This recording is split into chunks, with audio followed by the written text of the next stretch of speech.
Ideally, yeah, 22, our first property would have been amazing. Yeah. But we are where we are, and Yep. I think everything that we've done has led us to where we are. Awesome. So you start where you are. Like, it's just, there is no right or wrong time to get in.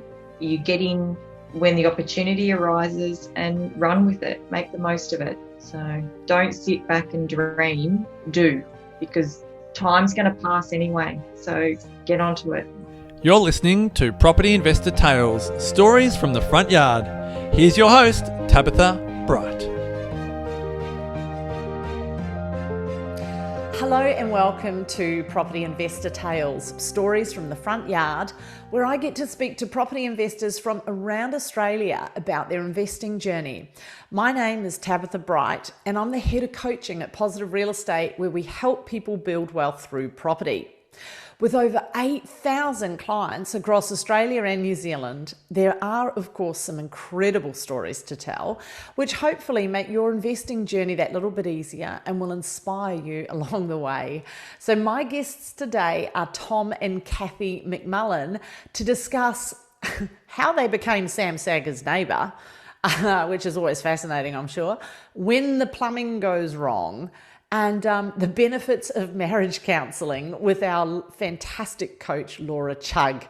So enjoy this conversation with Tom and Kathy. Hey guys, so lovely to have you here. Welcome to the podcast. Thank you for having us. Thanks for having us. Oh, my absolute pleasure. So it's Kathy and Tom, and who's your coach? Laura. Laura. The lady of the manor, we call her at Positive Real Estate. We always tease her about her pearls and her love of champagne. Well, yeah, they kind of go hand in hand, don't they? No, she's awesome, Laura. You're in very good hands. So tell me, we're going to have a little bit of a chat today about your journey investing. How long have you guys been investing in real estate? All up? Probably for the last 2 years with Positive. yeah. Oh, yeah. Yeah, about 2 years. Yeah. Awesome. Coming up. And are you okay to share how many you've purchased over that period of time?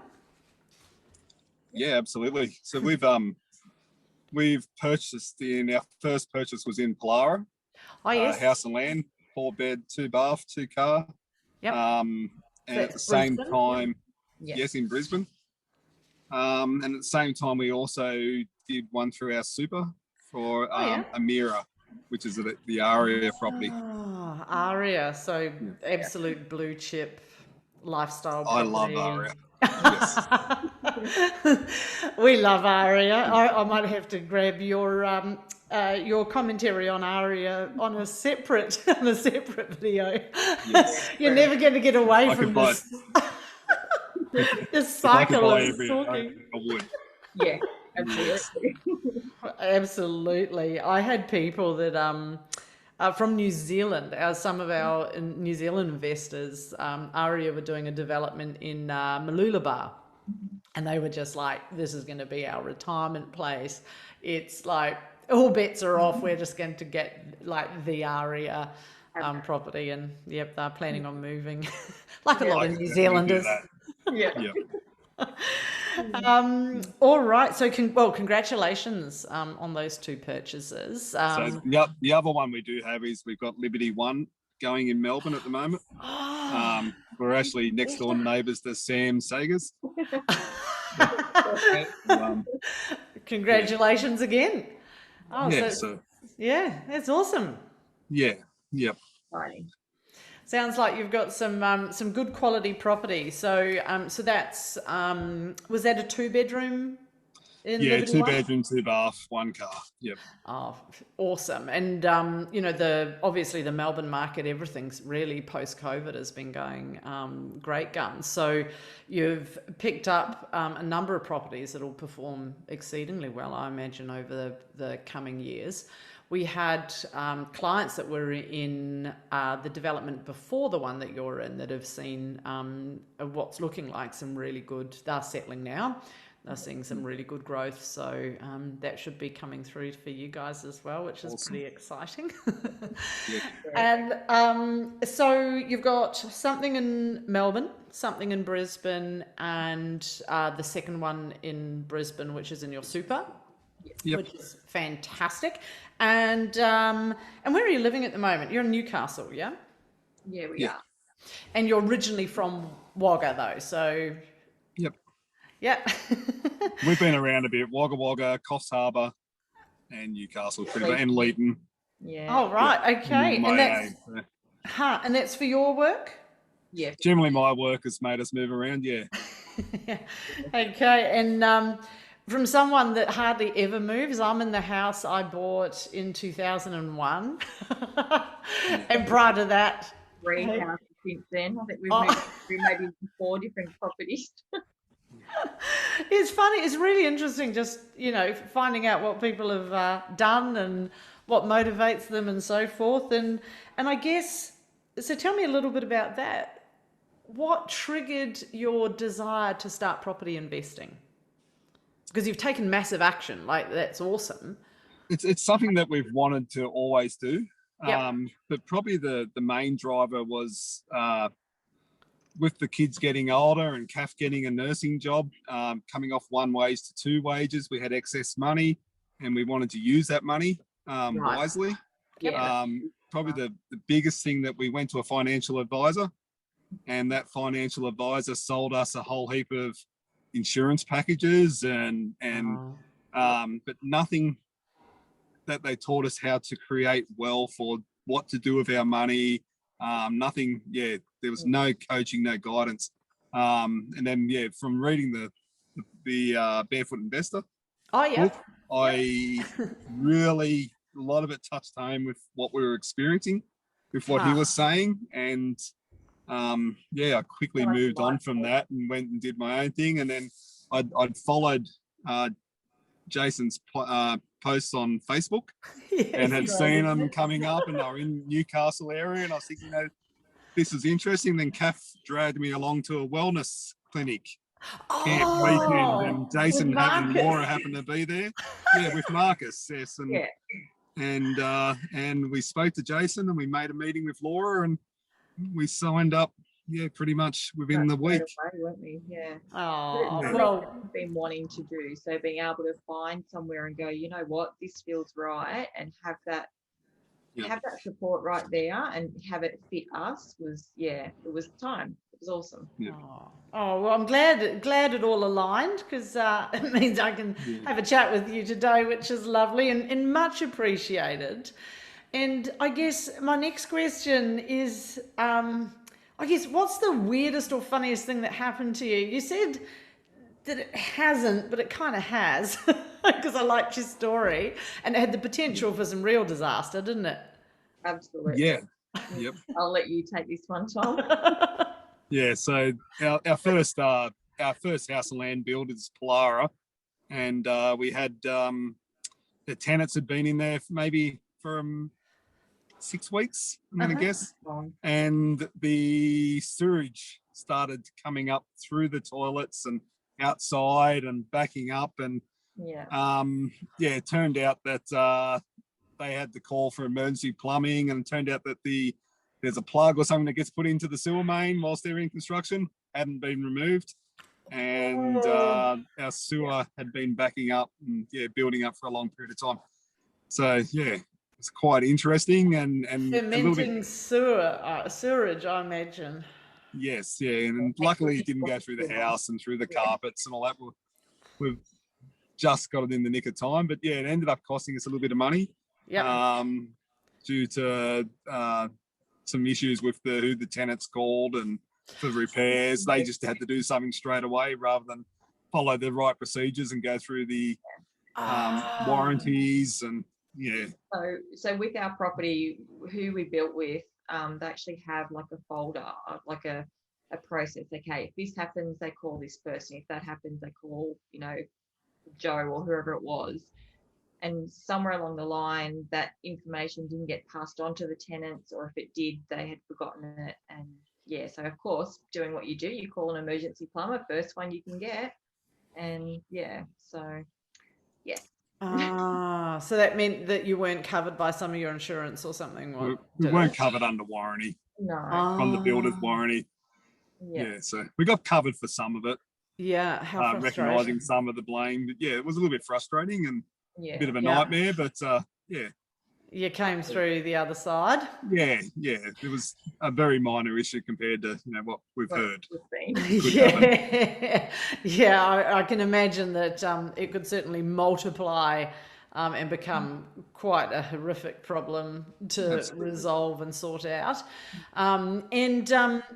And insurance, I mean, obviously it can be a bit of a pain to navigate. You got some coverage though through your insurances, or none? Not in this situation. No, the cost wasn't large enough to put a claim in. Okay. Yeah. You just blow all your Yeah, excess and all that. It was below the excess level, so it wasn't that bad, but it was something that we weren't expecting. Yeah. In the first 6 weeks, it was our first property, and we're excited. And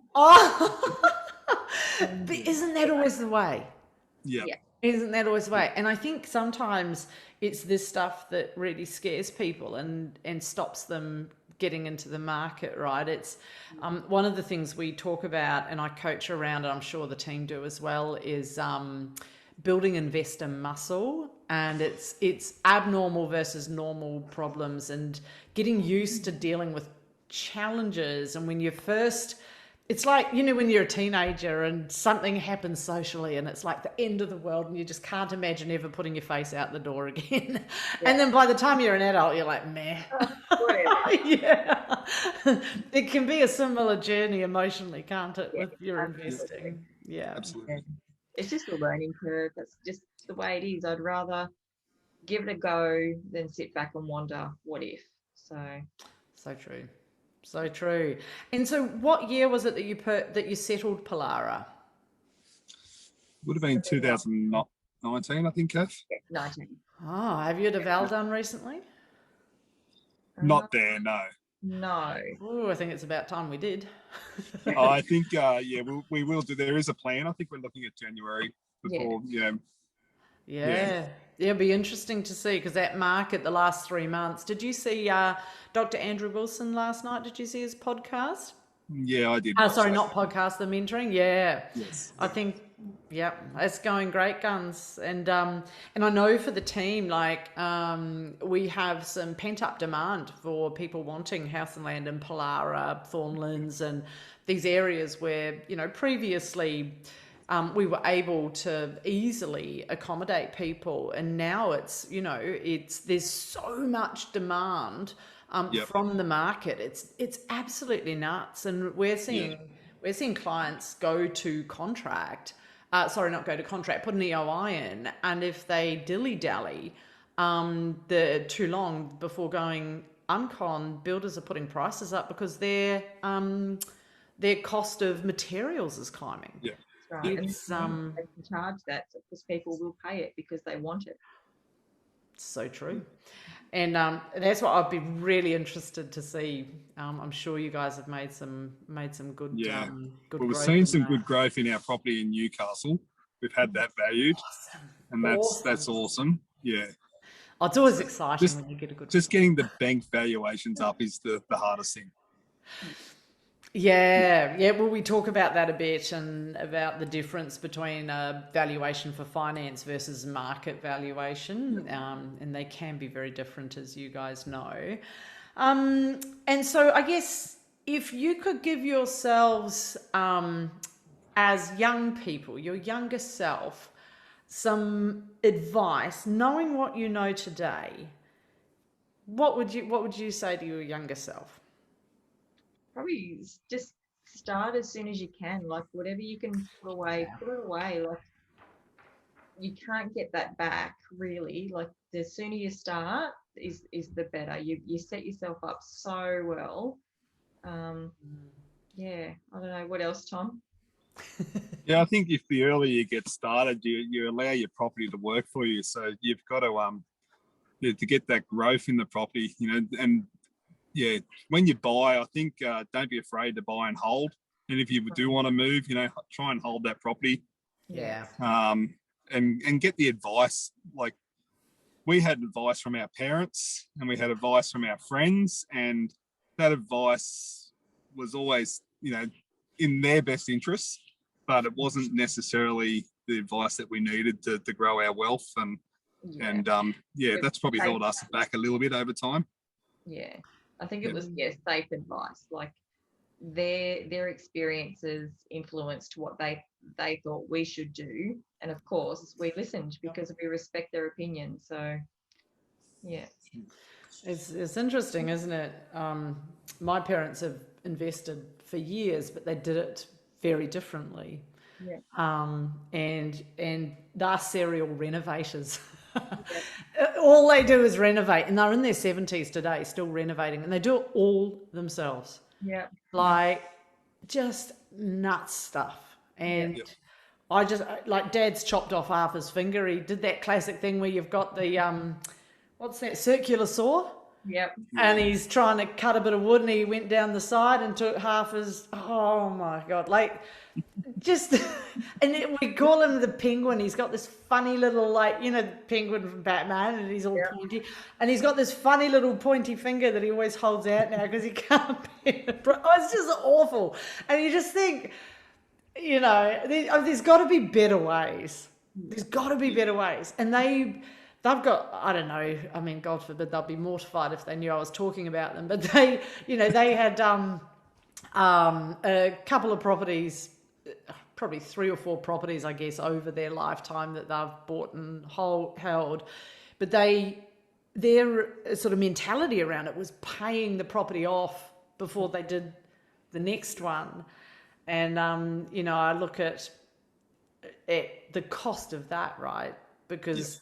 my parents' generation was certainly not comfortable with debt and leverage, that's definitely my parents. Our parents are the same. That's right. And we weren't. I know for my family, we were never in a position to even contemplate investing in anything. Like you were lucky that it was living week to week or load to load. So, but anyway. Yes. Yeah. And once again, interesting because what we inherit. I can't get my words out. What we inherit from whether we're conscious of it or not. I mean, it's interesting, isn't it? And so what else do your family and friends think about your investment decisions? Do you talk about it? Because I hear a lot of clients say to me that they do not talk investing outside of other clients at Positive Real Estate and stuff. What do you guys find? Some people are really interested, some of our friends. Some are scared. Some are intrigued. So, some are proud, like to know that, we are actually doing something and having a go. So, yeah, I would say our parents are very, very worried, very conservative, and very worried that we're making mistakes and stuff like that. But also, super proud that we're giving it a go. Yeah. That's awesome. Yeah, and we're sort of lucky. We do have some friends that do this, and they do this on their own, and they buy very old properties and they renovate them all themselves, and they've done very, very well for themselves. So, it's just a different strategy, I think, isn't it? And I think that's what I love about property is there's so many different ways that you can create profit and wealth for yourself with property, and you've got to kind of find the thing that sits and resonates with you. I remember reading a book, most people know Robert Kiyosaki, and I can't remember which book it was in that he wrote this, but he said, the reason that most people don't become wealthy is they don't like doing the boring stuff. And I remember thinking, I'm going to be bored if it means I'm going to create some wealth for myself. But there is a certain grind to investing, isn't there? You've got to manage your property managers. You've got to do your tax. You've got to keep your receipts and manage your state around tenants and all of that. So for you guys, when you think about your investment journey, what would be some of the biggest lessons that you've learned? Oh my goodness. trust your team, I think. Oh, yeah. Yeah, trust in your team. Make Get a good team around you is Yeah. what you're after. Is you're after, like, we've got Laura as a property coach, and her advice is just amazing, really.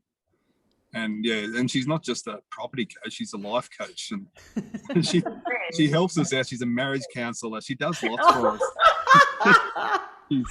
She's quite good. And she's funny, like, right? I literally, every time, I've got a bad spending habit, and every time I spend money, I can see a little Laura's just sitting up on my shoulder going, "Don't do it, Tom, don't do it." And, she's great for that, for keeping you focused on your goals. That's awesome. Yeah, having, like, Riley in our team with his enthusiasms, and his energy is awesome, and it keeps you focused and keeps you excited about what you're doing. So we really like that. Obviously, and it's not that hard, the investing, because you get a good accountant, and you got to keep your receipts and all that, but your property managers, they're keeping a lot of that stuff for you anyway. Yeah. So it's not like, I basically got them paying everything, and every bill I get, I just send to the property manager, they pay it, and I get it all back at the end of the year. It's all itemized, and so that goes straight to the accountant. It's perfect. not that hard. It's much easier than what I thought it would be. Good. The super, the SMSF has been my nightmare, I think. How so? There's just so much more, and every time we think we've got everything lined up and got the right information, okay, we're good. We take a breath. Oh no, we still need this, this, and this. It's like, oh God, okay, where have I got that? It's that has seemed like it was never ending, but it's hard to get started, and then once it's up and running, I think it's going to be fine. Yeah, that's right. It's that first 12 months, and teething difficulties, I suppose. The supers are definitely renowned for that extra level of paperwork and management.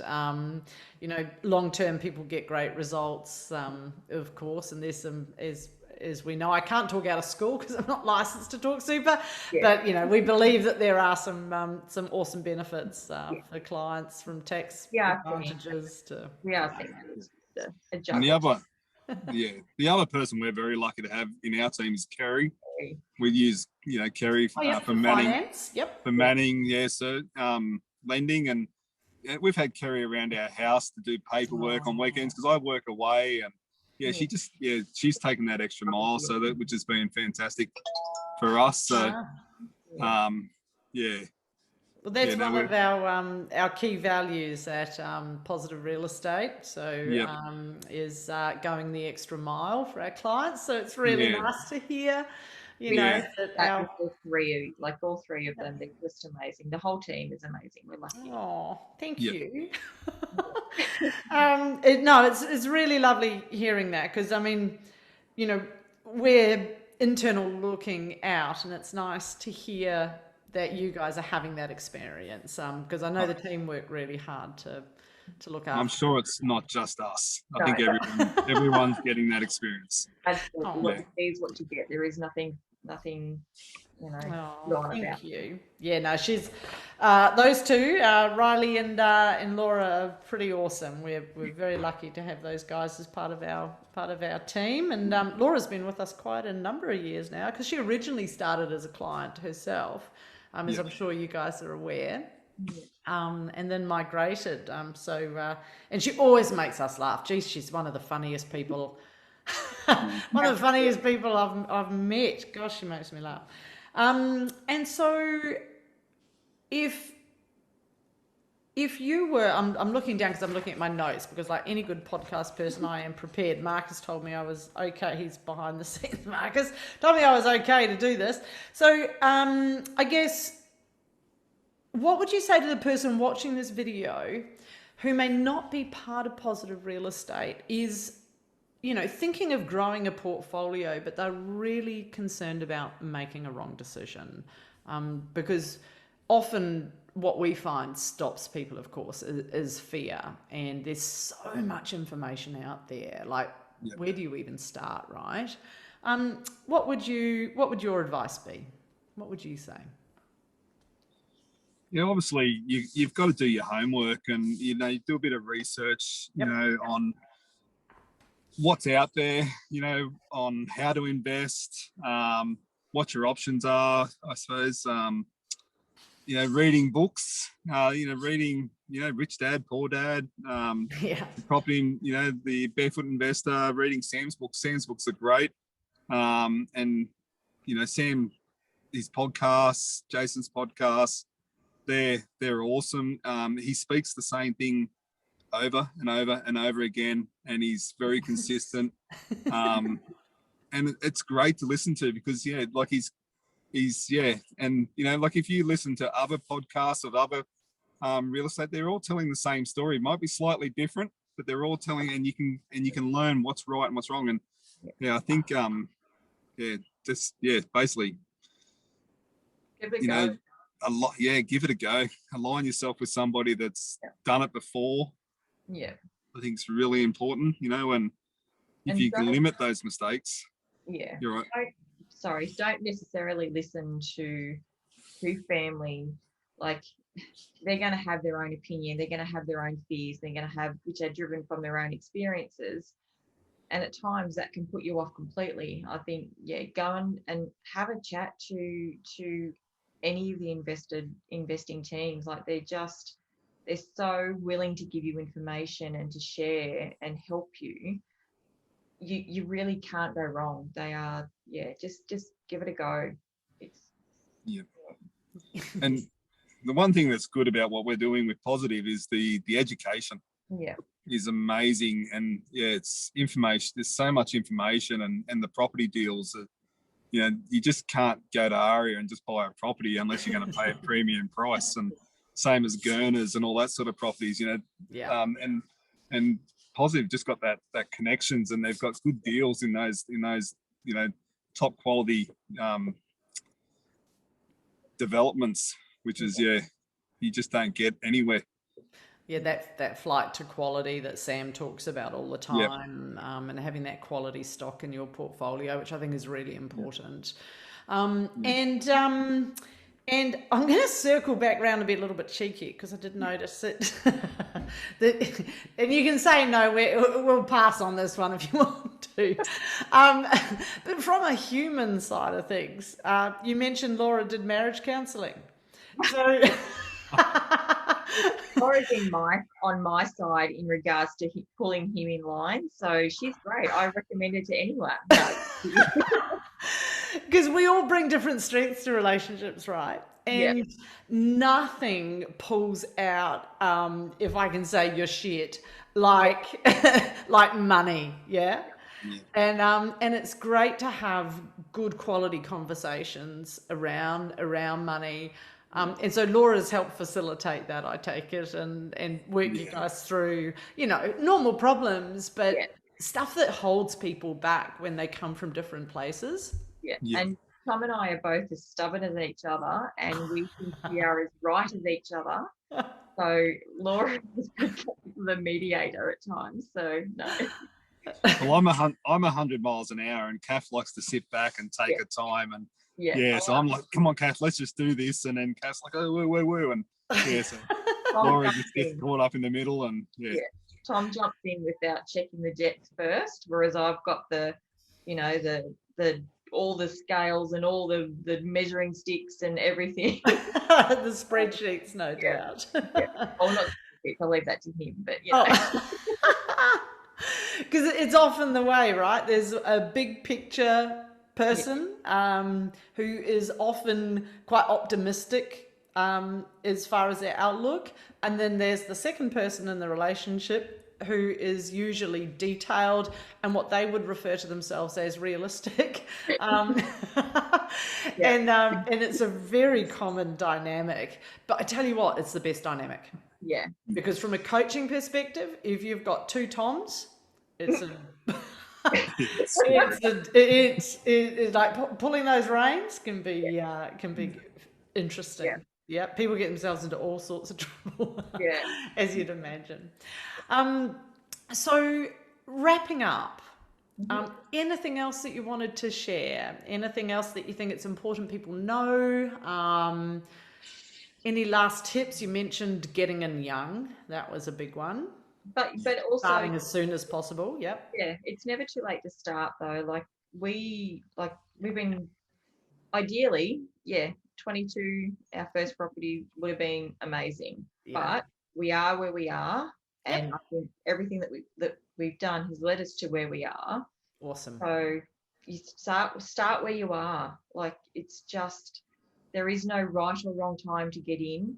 You get in when the opportunity arises and run with it. Make the most of it. So don't sit back and dream. Do, because time's going to pass anyway. So get onto it. Yeah. So Anything else, Tom?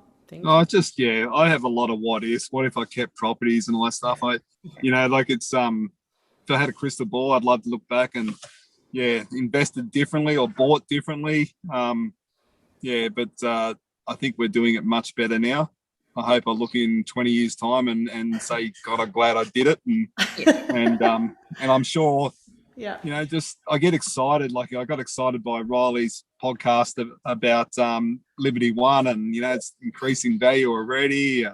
It does excite me. And we're just looking forward to the next 20 years and keep saving, keep seeing if we can get another 5 or 6 properties. And sounds exciting. And look, to end it on a positive note, I've never met a person that's held a property for 20 years and doesn't love it.